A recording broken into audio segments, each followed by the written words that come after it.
Hello students, welcome to E-class of Political Science. Myself Rohtas Kumar, Head of the Department, Government College for Girls, Cheeka Kaithal. तो आज हम आपके सामने बड़े ही important topic fundamental rights in Indian constitution के ऊपर आपसे बात करने वाले हैं। ये बड़ा ही इम्पोर्टेंट टॉपिक है, चाहे वो हरियाणा स्टाफ सिलेक्शन कमीशन के एग्ज़ाम हो या फिर यूनियन पब्लिक सर्विस कमीशन या फिर बैंकिंग एग्ज़ाम। इस अध्याय से fundamental rights in Indian constitution से हमेशा एक क्वेश्चन पुट किया जाता है। बेसिक एग्ज़ाम के अंदर 5 क्वेश्चन आए, लेकिन इस अध्याय से एक क्वेश्चन जरूर पुट किया जाता है। तो आज हम फंडामेंटल राइट को लेकर आपसे बात करेंगे और बड़े ही सिंपल साधारण शब्दों में आपको बताऊंगा, आपको हर चीज़ एक्सप्लेन करूंगा फंडामेंटल राइट से रिलेटेड। तो फंडामेंटल राइट का जो टॉपिक है बड़ा इंपॉर्टेंट टॉपिक है। सबसे पहली बात तो लेट स्टार्ट आवर टॉपिक। इनको फंडामेंटल क्यों कहते हैं, इनको मौलिक क्यों कहते हैं?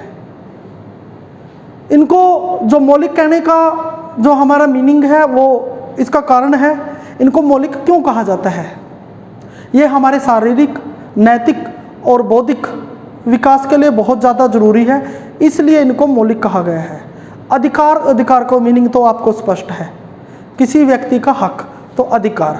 अगर वैसे हम मौलिक अधिकारों की देखें तो मौलिक अधिकारों का जो इतिहास है काफ़ी ज़्यादा प्राचीन इतिहास है मौलिक अधिकारों का। सबसे पहले देखें तो 1789 में फ्रांस की नेशनल असेंबली ने मौलिक अधिकारों की जो घोषणा की थी, लेकिन उसके 2 वर्ष बाद ही अमेरिका में कॉन्स्टिट्यूशन में मौलिक अधिकारों को सम्मिलित कर लिया गया था।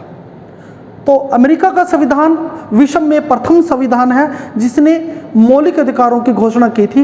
उसके बाद अमेरिका के बाद तो हर एक देश के संविधान में प्रथा बन गई मौलिक अधिकारों को नागरिकों के अधिकारों के रूप में सम्मिलित किया जाए। तो अगर भारत के संविधान की बात करें, मौलिक अधिकारों को अमेरिका के जो संविधान है उनसे लिया गया है। तो कई बार ये प्रश्न पूछा जाता है एग्जाम के अंदर, भारत के संविधान में जो मौलिक अधिकार हैं वो कहाँ से लिए गए हैं, तो इसका आंसर है अमेरिका का संविधान। तो हमारे संविधान के अकॉर्डिंग मौलिक अधिकारों की बात करें तो मौलिक अधिकार हैं भारत के जो संविधान है उसके भाग नंबर 3 में अनुच्छेद 12 से लेकर 35 तक मौलिक अधिकार दिए गए हैं। कई बार तो ये एग्जाम में ये भी क्वेश्चन पूछ लिया जाता है भारत का जो संविधान है जो मौलिक अधिकार है वो किस अनुच्छेद में है, तो इसका आंसर है आर्टिकल 12 to 35। किस भाग में है, किस पार्ट में है, तो भाग नंबर 3 में है। किस देश के संविधान से लिया गया? अमेरिका के कॉन्स्टिट्यूशन से लिया गया है। तो हम मौलिक अधिकारों की बात करें तो जैसे मैंने बताया आर्टिकल 12 से लेकर 35 तक है। तो आज मैं आपसे यहाँ आर्टिकल 12 से लेकर जितने भी आर्टिकल हैं सभी के ऊपर आपसे विस्तार से बात करेंगे।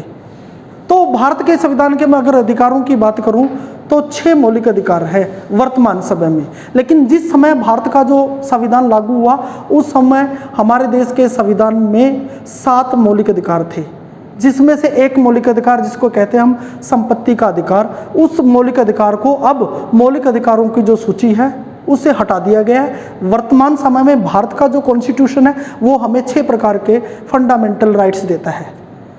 जैसा मैंने बताया आर्टिकल 12 से 35 तक है। तो सबसे पहले हम आर्टिकल 12 की बात करेंगे फंडामेंटल राइट में। आर्टिकल 12 है वो क्या कहता है?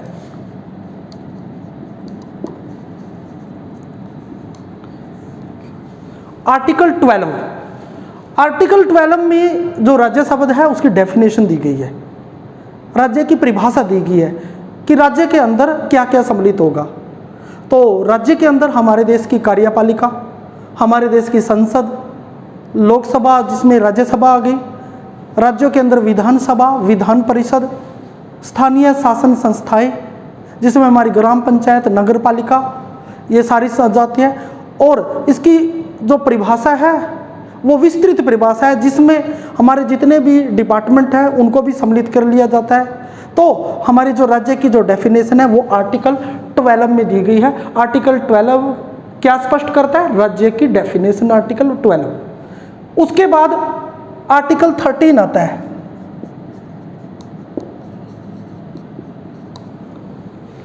हाँ, आर्टिकल 13 में क्या बात कही गई है? तो आर्टिकल 13 में 2 चीजें इंपॉर्टेंट है।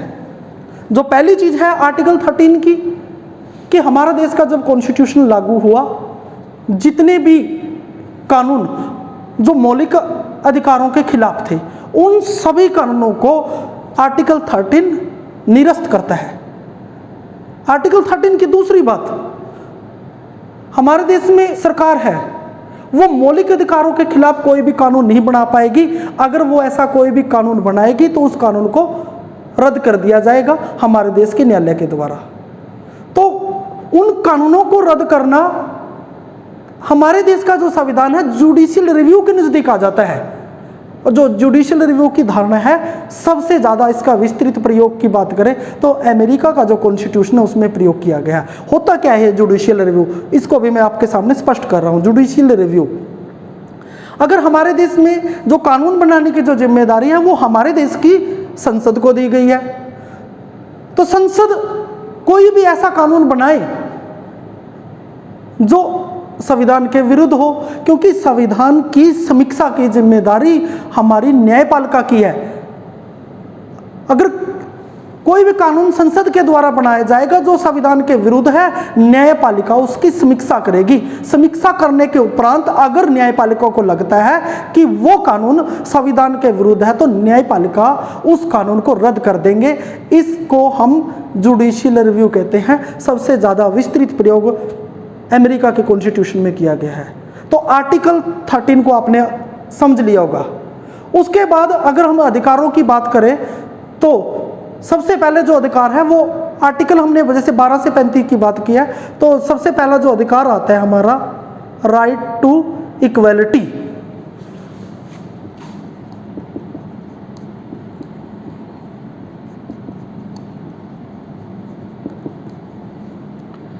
पहला जो हमारा अधिकार है राइट टू इक्वलिटी।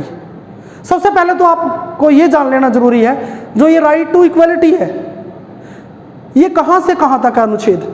तो आर्टिकल 14 से लेकर आर्टिकल 18 तक राइट टू इक्वलिटी है हमारे संविधान में, लेकिन हम यहाँ हर एक अनुच्छेद के ऊपर विस्तार से बात कर रहे हैं। तो आर्टिकल 4 सबसे पहले आता है इसमें आर्टिकल 14।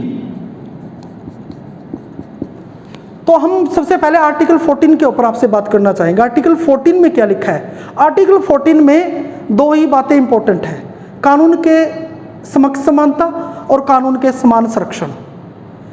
आर्टिकल 14 में स्पष्ट रूप में लिखा है कि राज्य किसी व्यक्ति के साथ वो कानून के समक्ष समानता और कानून के समक्ष समान संरक्षण से वंचित नहीं करेगा। कानून के समक्ष समानता का अर्थ है कोई व्यक्ति चाहे छोटा है, बड़ा है, अमीर है, गरीब है, उसका आर्थिक और सामाजिक स्तर किसी भी तरह का है, उन पर साधारण न्यायालय के अंतर्गत ही वो व्यक्ति आएगा। तो प्रत्येक व्यक्ति कानून के समक्ष समान है। लेकिन यहां जेनिंग्स महोदय ने जो बात कही थी कानून के समान संरक्षण, इसका अर्थ है कि समान परिस्थितियों में समान व्यवहार लागू होगा और समान व्यक्तियों के ऊपर समान कानून लागू होगा। तो हमारे देश की जो सरकार है उसमें इवन देन जो आर्टिकल 14 है वो विदेशियों को भी प्राप्त है। हमारे देश का कॉन्स्टिट्यूशन फॉरेनर को भी आर्टिकल 14 अधिकार देता है। लेकिन इसका ये मतलब नहीं है आर्टिकल 14 का कि हमारे देश की जो गवर्नमेंट है वो उचित और अनुचित में भेद नहीं कर सकती। अगर हमारे देश की सरकार एक अमीर व्यक्ति पर टैक्स ज़्यादा लगाती है और गरीब व्यक्ति पर टैक्स कम लगाती है तो ये थोड़ी कहेंगे हमें आर्टिकल 14 का उल्लंघन है। सरकार ऐसा कर सकती है, जिसको कहते हैं तर्कसंगत भेदभाव या पॉजिटिव डिस्क्रिमिनेशन कर सकती है सरकार। तो हमारे यहाँ हमारे देश का जो राष्ट्रपति है, हमारे देश के जो राज्यपाल है, उनको विशेष अधिकार प्राप्त है। अगर हम बात करें जितने भी विदेशी जो अध्यक्ष हैं, राजदूत हैं, हम भारत के कानून के अंतर्गत भी उन पर कोई भी कार्रवाई नहीं की जा सकती। हमारे देश में विधानसभा अध्यक्ष हैं, सर्वोच्च न्यायालय के न्यायाधीश हैं, हाई कोर्ट के न्यायाधीश हैं, उनको भी विशेष अधिकार प्राप्त है। तो कहने का भाव ये है आर्टिकल 14 में क्या व्यवस्था है। आर्टिकल 14 में कानून के समक्ष समानता की बात कही गई है, लेकिन राज्य की सरकार न्याय संगत भेदभाव वो कर सकती है। इस उचित न्यायसंगत भेदभाव को देखना किसकी जिम्मेदारी है? वो हमारे देश की न्यायपालिका की जिम्मेदारी है, उचित और अनुचित को देखना। तो आर्टिकल 14 में सारी बातें स्पष्ट हैं। तो उसके बाद हम बात करते हैं आर्टिकल 15।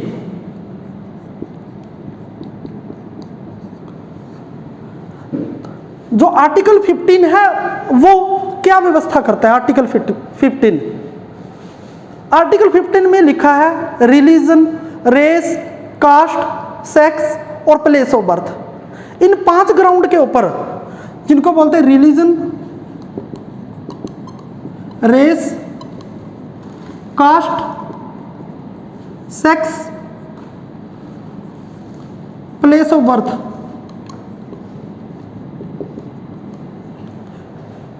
इन 5 आधार पर किसी भी राज्य की सरकार या केंद्र की सरकार कोई भी डिस्क्रिमिनेशन है नागरिकों के साथ नहीं कर सकती। ये 5 ग्राउंड दिए गए हैं। अगर हम पहला 15(1) क्लॉज की बात करें, इसमें बात की गई है जो ये 5 ग्राउंड है, religion, race, caste, sex, place of birth. इन 5 बेसिस के ऊपर राज्य की सरकार या केंद्र की सरकार किसी प्रकार का डिस्क्रिमिनेशन सिटीजन के साथ नहीं कर सकती। 15(2) क्लॉज क्या कहता है? 15(2) क्लॉज में लिखा हुआ है, ये नागरिकों के लिए है, नागरिक भी किसी प्रकार का डिस्क्रिमिनेशन इन 5 आधार, religion, race, caste, place of birth के आधार पर किसी भी प्रकार का डिस्क्रिमिनेशन नागरिक भी नहीं कर पाएंगे। ये आर्टिकल 15(2) में लिखा है। अगर क्लॉज 15(3) की बात करें, 15(3) में क्या कहा गया है? जो चाइल्ड होते हैं और जो वीमेन होती हैं, उनके लिए अगर गवर्नमेंट चाहे तो स्पेशल प्रोविजन कर सकती है। ये आर्टिकल 15 क्लॉज 3 की व्यवस्था है। अगर चाहे उनके लिए स्पेशल प्रोविजन हो सकता है। अगर हमारे राज्य की सरकार नर्स के लिए या फिर एयर होस्टेस के लिए, महिलाओं के लिए अगर स्थान आरक्षित कर रही है, उसका मीनिंग है कि महिला के लिए स्थान है। अगर हम स्टील इंडस्ट्रीज की बात करें या हैवी इंडस्ट्रीज की बात करें, उसमें मेल को प्रेफरेंस दी जाती है। तो ये आर्टिकल 15(3) की व्यवस्था है। किसी प्रकार का जो डिस्क्रिमिनेशन है वो इस प्रकार नहीं हो सकता।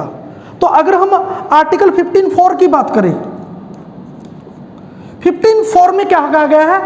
सोशल बेसिस पर और इकोनॉमिकल बेसिस के ऊपर बैकवर्ड क्लास, शेड्यूल कास्ट और शेड्यूल ट्राइब, उन्हें विशेष प्रकार का जो संरक्षण है वो दिया जाए, उन्हें रिजर्वेशन दिया जाए। हमारे देश का जो कॉन्स्टिट्यूशन है उसमें बैकवर्ड क्लास के लिए तो कहीं पर कोई भी बात नहीं रखी, क्योंकि वो राज्यों के ऊपर छोड़ दिया गया है कि उन्हें बैकवर्ड का पैमाना राज्यों पर छोड़ दिया कि राज्य क्या मानते हैं। लेकिन शेड्यूल कास्ट के लिए आर्टिकल 341 हमारे देश का संविधान का स्पष्ट करता है, उनको रिजर्वेशन दिया गया है। शेड्यूल ट्राइब की बात करें तो आर्टिकल 352, शेड्यूल कास्ट के लिए आर्टिकल 351, शेड्यूल ट्राइब के लिए, एसटी के लिए 342 में ये बात क्लियर रूप में लिखी गई है। उसके बाद आता है आर्टिकल 15 का क्लॉज 5। आर्टिकल 15 क्लॉज 5 में क्या लिखा हुआ है? आर्टिकल 15 क्लॉज 5 भी क्लियर करता है कि schedule caste, schedule tribe, socially और इकोनॉमिकल बैकवर्ड कास्ट, इनके लिए जो निजी विद्यालय, महाविद्यालय है, इनमें जो स्थान है वो इनके लिए आरक्षित कर दिए गए हैं। ये आर्टिकल 15(5) की व्यवस्था है। हाँ जी, तो हम आगे आर्टिकल 16 की बात करते हैं।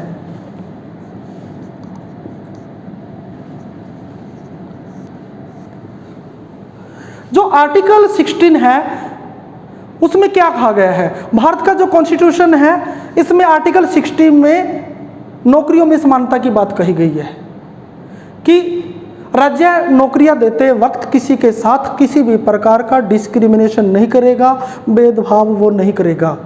लेकिन किसी भी राज्य की जो सरकार है वो निवास संबंधी शर्त भी लगा सकती है उसके ऊपर, कि जैसे हरियाणा और पंजाब की गवर्नमेंट है, वहाँ का रेजिडेंशियल प्रूफ मांग सकती है आपको नौकरी के लिए।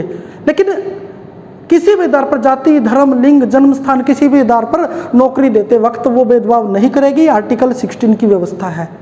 लेकिन वो शेड्यूल कास्ट के लिए, शेड्यूल ट्राइब के लिए जो स्थान है वो आरक्षित कर सकती है। इसे आर्टिकल 16 की उल्लंघना नहीं माना जाएगा। आर्टिकल 16 मैटर ऑफ एम्प्लॉयमेंट की बात करता है। तो उसके बाद हम बात करेंगे आर्टिकल 17 की।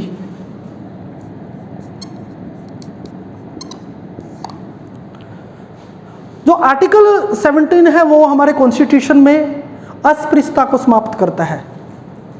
तो हमारे देश में 1955 में भारत सरकार ने अस्पृश्यता अपराध अधिनियम बनाया था, जिसमें यह कहा गया अगर कोई भी व्यक्ति किसी भी व्यक्ति के साथ छूत अगर वो करता है या उसका प्रचार करता है, उसको भारत में जो निर्धारित कानून है उसके अनुसार दंड दिया जाएगा। इससे भारत की अगर बात करें तो 1/6 जनसंख्या ने भेदभाव पूर्ण कानून से मुक्ति पाई। तो अस्पृश्यता का जो अंत है आर्टिकल 17 करता है, आप किसी प्रकार की अनटचेबिलिटी नहीं कर सकते। ये कॉन्स्टिट्यूशन में आर्टिकल 17 की व्यवस्था है। उसके बाद बात करते हैं आर्टिकल 18।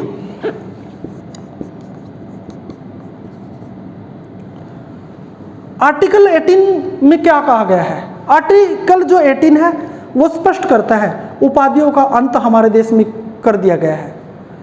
राज्य की सरकार या केंद्र की सरकार सेना या विद्या संबंधी उपाधि के अतिरिक्त अन्य कोई भी उपाधि वो प्रदान नहीं कर सकती। इस पर रोक लगा दी गई है। हमारे देश का नागरिक भी किसी अन्य विदेशी राज्य से बिना राष्ट्रपति की आज्ञा के किसी प्रकार की उपाधि को स्वीकार नहीं कर सकता। ये आर्टिकल 18 की व्यवस्था है।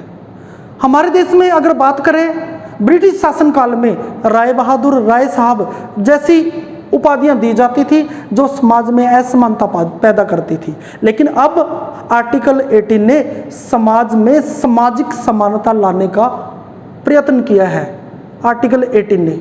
लेकिन उसके बावजूद हमारे देश में भारत रत्न, पद्म भूषण, पद्म श्री अनेक प्रकार के जो पुरस्कार हैं वो उपाधियां हैं वो दी जा रही हैं।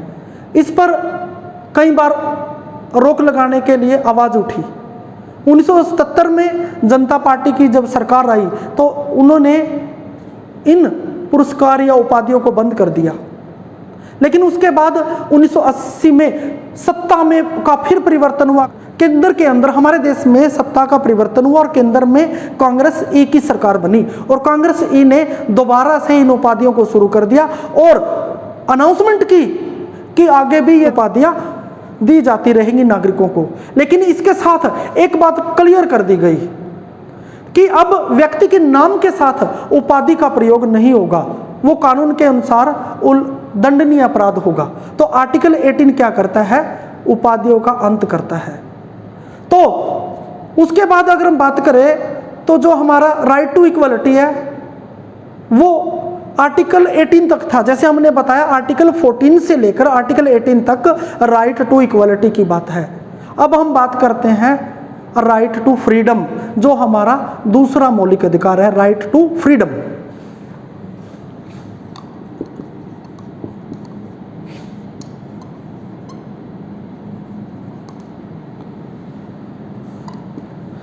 यानी स्वतंत्रता का अधिकार। तो जो ये स्वतंत्रता का अधिकार है हमारे देश के संविधान में आर्टिकल 19 से लेकर 22 तक इसका प्रोविजन किया गया है स्वतंत्रता का अधिकार का। तो सबसे पहले हम आर्टिकल 19 की बात करते हैं।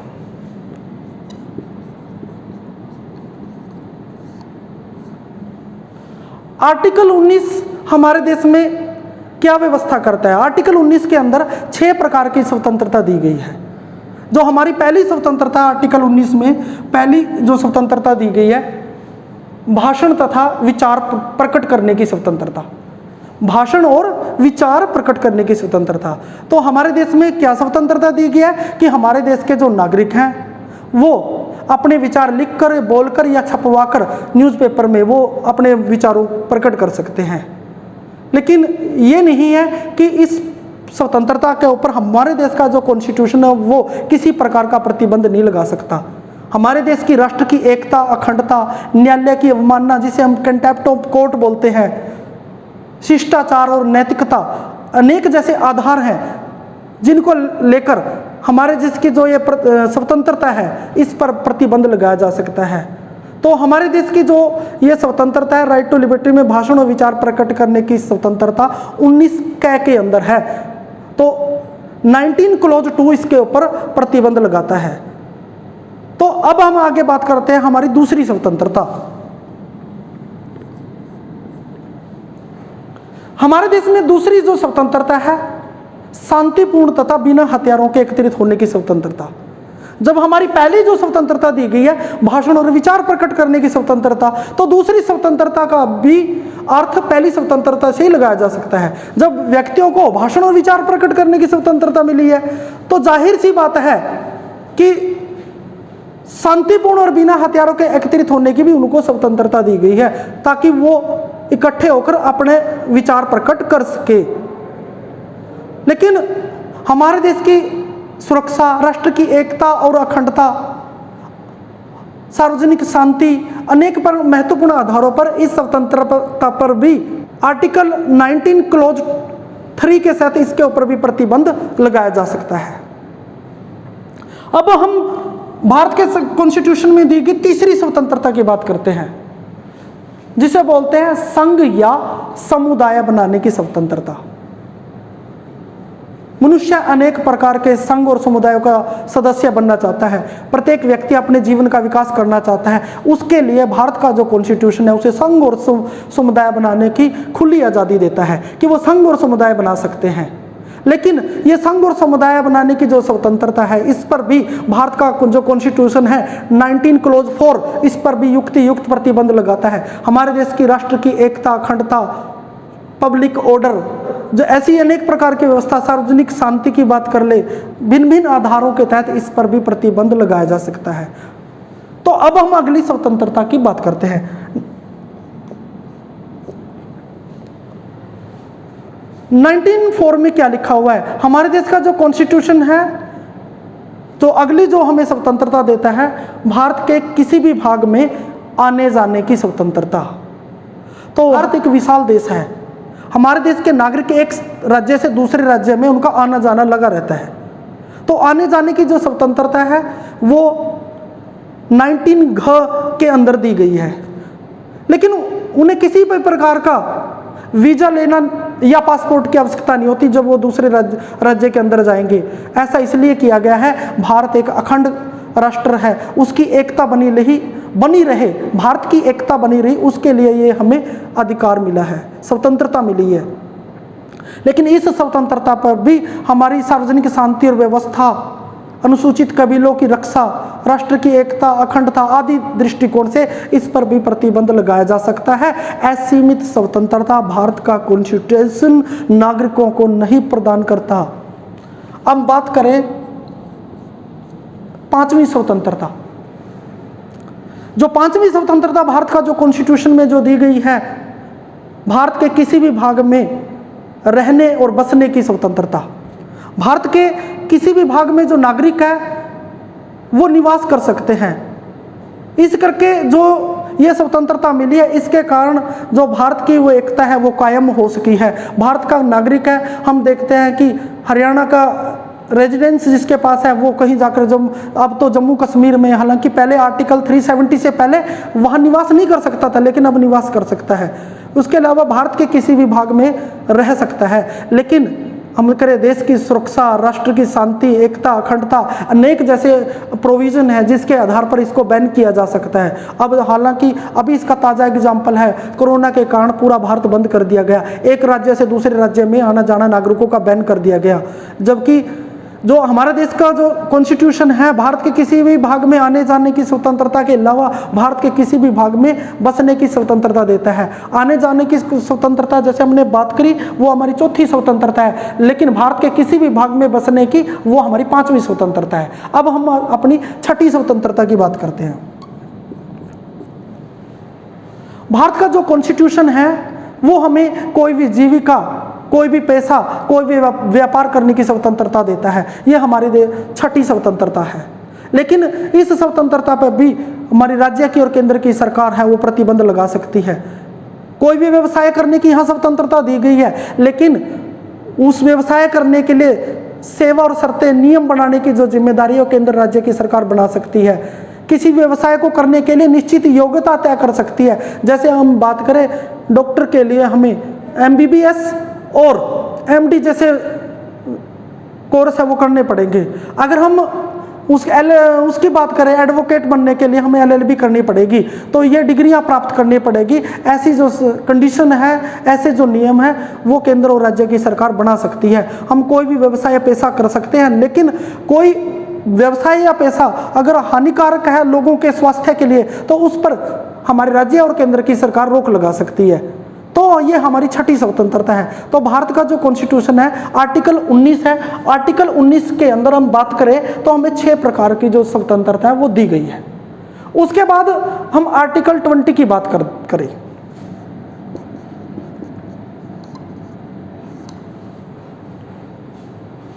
तो अब हम आर्टिकल 20 की बात कर रहे हैं। आर्टिकल 20 में क्या प्रोविजन किया गया है? अपराध की दोष सिद्धि के संबंध में संरक्षण। आर्टिकल 20 हमारे देश का अपराध की दोष सिद्धि के संबंध में हमें नागरिकों को संरक्षण देता है। क्या प्रोविजन करता है? किसी भी व्यक्ति को तब तक उस पर मुकदमा नहीं चलाया जा सकता जब तक किसी व्यक्ति ने अपराध के समय किसी कानून को ना तोड़ा हो, कानून को भंग न किया हो, तभी उसके ऊपर कोई मुकदमा चलाया जा सकता है। व्यक्ति को अपने विरुद्ध गवाही देने के लिए बाध्य नहीं किया जा सकता और एक ही अपराध के लिए उसे अधिक बार दंडित नहीं किया जा सकता, यानी एक अपराध की एक बार ही सजा मिलेगी। यह इंडिया का कॉन्स्टिट्यूशन प्रोविजन करता है। यह आर्टिकल 20 की व्यवस्था है। उसके बाद हम बात करते हैं आर्टिकल 21 की।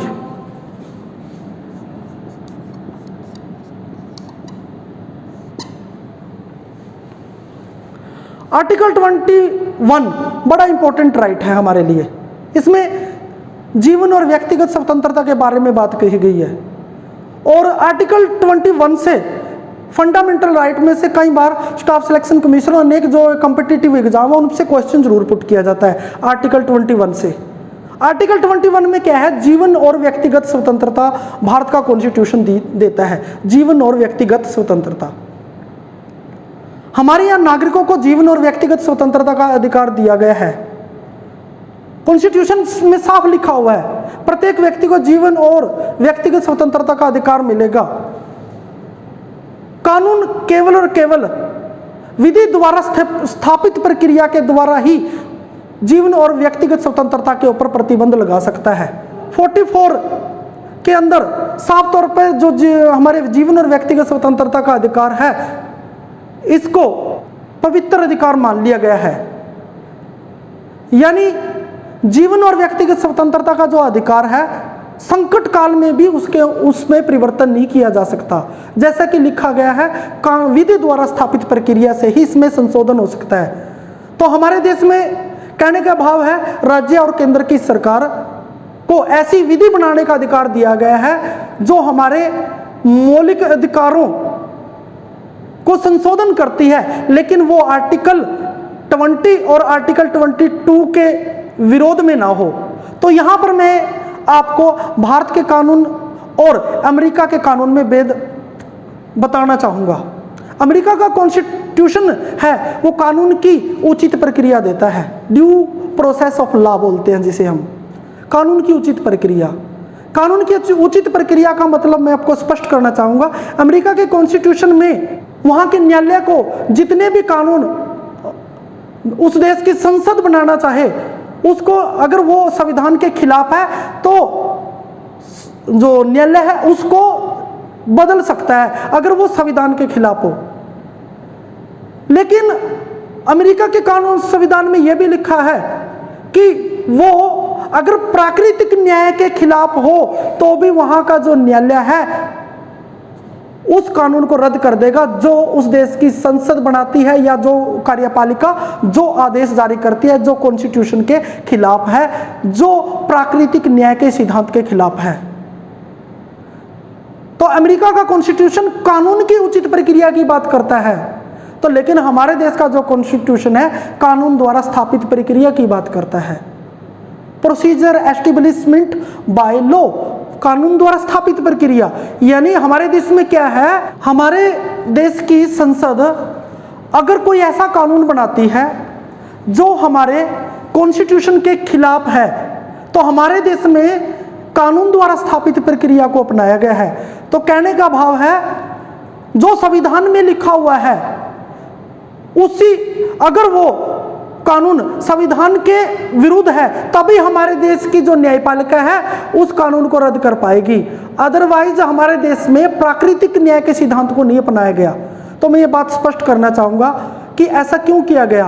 भारत में अनेक प्रकार के जो सामाजिक और आर्थिक जो परिवर्तन हुए हैं वो इसी विधि के द्वारा हुए हैं, क्योंकि अमेरिका में कानून की उचित प्रक्रिया को अपनाया गया तो उस देश में मुकदमेबाजी बढ़ी, लेकिन हमारे संविधान के जो निर्माता थे वो नहीं चाहते थे कि हमारे देश में मुकदमेबाजी बढ़े, इसलिए उन्होंने कानून द्वारा स्थापित प्रक्रिया को अपनाया। हमारे यहाँ विधानमंडल की सर्वोच्चता को बरकरार रखा।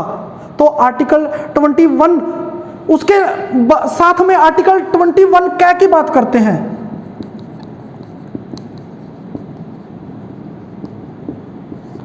आर्टिकल 21 क्या है, हमारे देश के कॉन्स्टिट्यूशन में अगर बात करें तो 86वां संवैधानिक जो संशोधन, 86वां संविधान संशोधन जिसको बोलते हैं वो किया गया। तो भारत में शिक्षा का अधिकार है वो दिया गया है आर्टिकल 21 क्या में। शिक्षा का अधिकार है उसमें स्पष्ट कहा गया है जो 6 साल से लेकर 14 साल तक के बच्चे हैं उन्हें निःशुल्क और अनिवार्य शिक्षा दी जाएगी। भारत का कॉन्स्टिट्यूशन इस प्रकार का प्रोविजन करता है और माता पिता के लिए भी यह कर्तव्य निर्धारित करता है कि वो अपने बच्चों को शिक्षा दिलाएंगे जो 6 से लेकर 14 साल के बच्चे हैं। अगर ऐसे में किसी के फंडामेंटल राइट का अगर उल्लंघन होता है तो वो न्यायालय में जा सकता है कि मेरे इस फंडामेंटल राइट का उल्लंघन हुआ है। आर्टिकल 21 का it is a very important right. उसके बाद हम आर्टिकल 22 की बात करते हैं। आर्टिकल 22 में क्या लिखा हुआ है, अगर किसी भी व्यक्ति को बंदी बना लिया गया है तो सबसे पहले तो उसको उसका कारण बताना पड़ेगा कि उस व्यक्ति को बंदी क्यों बनाया गया है। 24 घंटे के अंदर उसे मजिस्ट्रेट के सामने पेश करना होगा और बिना मजिस्ट्रेट की आज्ञा के उसे 24 घंटे से ज़्यादा जेल में नहीं रखा जा सकता और उसे अपने पसंद का वकील या कहे तो कानूनी सलाह लेने का पूरा अधिकार है। ये आर्टिकल 22 की व्यवस्था है। तो आज हमने राइट टू इक्वलिटी को विस्तार से पढ़ा, राइट टू फ्रीडम को विस्तार से पढ़ा। तो बाकी रिमेनिंग हमारे जो फंडामेंटल राइट्स हैं उनके बारे में मैं अपने जो नेक्स्ट लेक्चर है उनके बारे में फिर बताऊंगा मैं आपको, फंडामेंटल जो राइट्स हमारे रह गए हैं। तो आज के लिए सिर्फ इतना ही। तो बने रहिए मेरे साथ, मेरे YouTube चैनल को आप सब्सक्राइब करें, ज़्यादा से ज़्यादा शेयर करें, ये आपसे आशा है। इससे हम अच्छे से अच्छा वीडियो बनाने के लिए मोटिवेट होंगे। अगर आप ज़्यादा से ज़्यादा शेयर करोगे, सब्सक्राइब करोगे तो हमें ज़्यादा से ज़्यादा मोटिवेशन मिलेगा और हम अच्छे से अच्छा वीडियो आपके सामने लेकर आएंगे। तो आज के लिए इतना ही। Thank you so much.